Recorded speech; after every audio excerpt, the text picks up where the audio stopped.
Hello everyone. It's raining outside. You can hear the noise also. So let's make some rain inside also.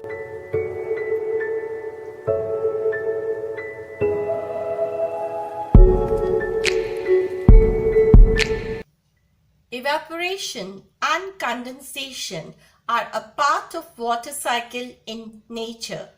Sun's heat warms up the water in water bodies like seas, oceans, rivers, and water goes up as water vapor. This is called evaporation. When water vapor rises up, it meets the cool air. There, the water vapor gets converted into tiny droplets of water. This is called condensation. These tiny droplets of water come together and they form clouds.